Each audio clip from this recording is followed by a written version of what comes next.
Hey guys, it's Boki here from Gigi's Fabric Shop and Juki Junkies, and I am here with the HCL DX7, and we're going to talk about winding our bobbin, the do's and the don'ts. So let's jump into it. So here is what it should look like when you get to this tension knob. You have to make sure that you are in this tension knob properly and that you feel it. You feel the tension when you pull it, because if you aren't, you're going to get a squishy, mushy bobbin, and you don't want that. So we're coming from the right side, under, and around, and we're having that nice grip like we're flossing our teeth, okay? And you can see that little cheat right there.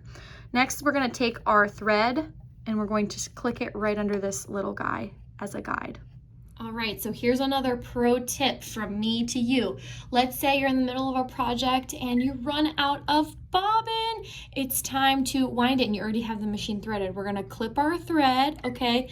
You never want to pull the thread from the top out. You're going against the tension discs in that motion. You want to go from down below once you've clipped it and pull the thread down as if you were threading the machine, because that goes with the tension disc, not against. Because if you go against, it can break, it can cut, and you don't want to get thread lost inside of your threading mechanism and in those tension discs.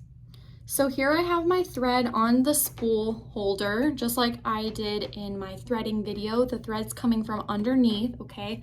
I'm gonna be holding my thread like I'm flossing. Step number one, even if you're threading or bobbin winding, is this little metal lever right here. I'm going down and around, okay? The dotted line is your cheats for winding your bobbin. Step number two, after you've gone into that little arm, is this tension knob right here. You have to go from the right to the left and right underneath that disc. Let me bring you guys in a little bit closer. You can see exactly what I just did. Okay, so now it's time to grab our empty bobbin. A little pro tip that I want to mention, it's very important that we're using bobbins that are genuine to Juki. If you have some plastic bobbins in your home, a good way to double check to make sure that they're the correct ones for the Juki machines is if you turn them to the side just like this, you see how the top is nice and flat. There are some class 15 bobbins like this that are plastic that have a more dome kind of top, and those will cause tension issues in the Juki machine, so make sure that they're nice and flat. And if you guys ever need any more bobbins, they're always available on jukijunkies.com. So here I have my Juki bobbin. I'm going to place it on the pin, but first what I like to do, some people like to do the wraparound system where they put this down and then they wrap the thread around. I like just pulling the thread through this little hole right there. If you can see it, that is a little slit that's open. So you go from underneath, you poke it through, and then you have a grip on it. I'm gonna put it down on my pin. I'm gonna put my speed all the way up. You wanna make sure your speed is all the way pedal to the metal, because that's gonna create the proper tension that you need. Next, I'm going to press this to engage bobbin winding.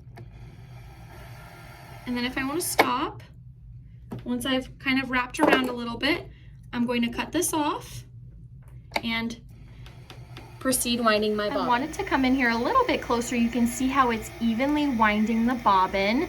It's going up and down and it's feeding it nice and tight as it should.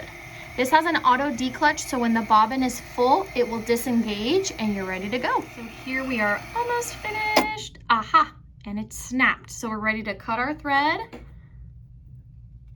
Oop, doing this left-handed.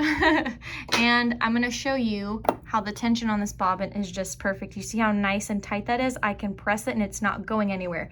If you turn this to the side and with your hands you can push inside of it and it's smushy, you will have tension issues, and that is not a good bobbin. If that happens, you probably didn't go into this tension disc, because if you missed it or it slipped out of place, that is going to cause a smushy bobbin. Silly me, forgot to show you that these little teeth down here have little blades, so you can trim your bobbin thread just like that.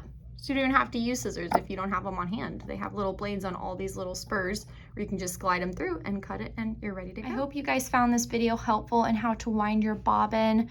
Always remember, your dotted line on the machine is your little cheat to do it, but you can always refer back to this video. If you guys have any more questions or if you're interested in the DX7, please feel free to send us an email at sewingmachines411@gmail.com or give us a call here at the shop. It's 813-661-9000. Thanks for watching.